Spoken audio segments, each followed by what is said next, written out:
Can you? Okay. Okay. I really wanted to do this today for a special reason, and I'll tell you about that in just a minute. But when I found out what we were going to be learning with our Bible verses and what the Miss Evelyn is going to read to you, I found out it was about walking on water. Whoa, that has a very special meaning for me, and I'll tell you about it in a minute. First of all, when I was looking at the verses that you're going to be hearing, your parents and adults are going to be hearing, I discovered that, first of all, Jesus is going to feed 5,000 people. Is that a miracle? Check.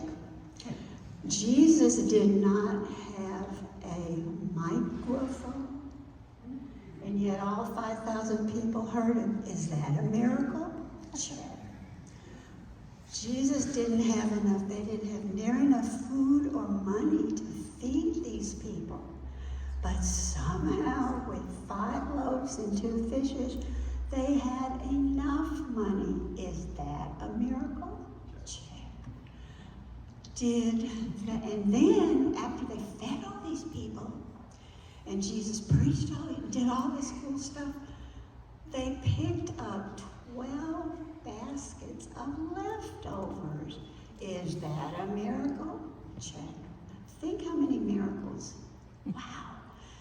Now, after all this happened, Jesus was tired. Believe me, I get it. And he went up to a quiet place so he could be alone. Well, his disciples decided that they wanted to go ahead and cross over the lake, get to the other side, and be ready for tomorrow. Okay, so that's cool. So they get in their boat, and remember, these are big guys. Most of them are fishermen, and they have big, heavy nets. They're strong. They're used to weather that may not be so good.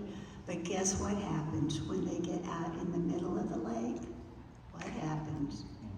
You know, a big, fat storm. That was not a good thing. And all of a sudden, they were frantic. They were so scared. Oh, this is terrible. What's going on? And you know what? All of a sudden, they looked up. And what do they see? And I'm going to show you a picture of it. I'm going to show you a picture of Jesus walking on water. We looked, and I like this picture best because you can see the storm in the back, but yet you can see the light shining on it. And he's holding out his hand. Wow. Now that had a very special meaning for me. And I'll tell you what. Way back, let me think. Back in the spring when we were all in school, I found out that I had a big problem. And I was going to need a very special doctor to help me with my big problem. Well, we were led to meet a man, a doctor, who was able, and he has so many people that he has helped with a big problem like me. We went to meet this doctor, and we couldn't believe how awesome he was. We just couldn't believe it. We said, this man's going to take care of my big problem. And you know what? After we finished visiting with him, we went home, and we went to look at some things that people had said about him. We could not believe the dozens and dozens and dozens of people said, this is the best doctor in the whole world. Well, that made us feel really good. And guess what? He fixed my big problem. Isn't that awesome? He fixed it. Well, it wasn't easy. And it hasn't been really, but he fixed it. So that was so exciting. So Mr. Buddy and I were thinking, what are we going to do? What can we say about this man who fixed my problem, and he's helped so many other people. Well, guess what? I just said one day, I think he walks on water. And of course he doesn't walk on water. Only Jesus can walk on water. But what he did for me was so special, I just couldn't think of a better way to say it. So, I want you to think about 3 things. You ready? Okay.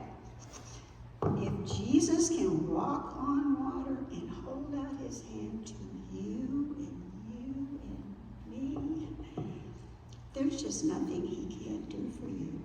What if you have a big problem like I did? I could hold out my hand and Jesus would help me. What if you have a middle-sized problem? Well, you know, can Jesus help you? What if you have a little problem? Can Jesus help you? Now, think about 3 things. 3 things. If you have a problem, big, middle-sized, or little, and you ask Jesus to help you, I want you to do 3 things. Number 1, I want you to say, please, Jesus, I know you're holding out your hand to help me. Please help me with this problem. But you got to ask him first. Number 1. Number 2, you have to trust him. He may answer in a different way, but trust him. He knows what he's doing. And number 3, thank you, Jesus, for hearing my prayer and helping me. And I know you're going to help me. I'm not sure how, but I know that you are going to help me. And I am so, so grateful. So, this was very special to me. Jesus walked on water for me, and he can walk on water for all of us. Yeah. Ooh. Well, there's the storm, okay? It was bad. Jesus, where are you? There he is. He never goes away.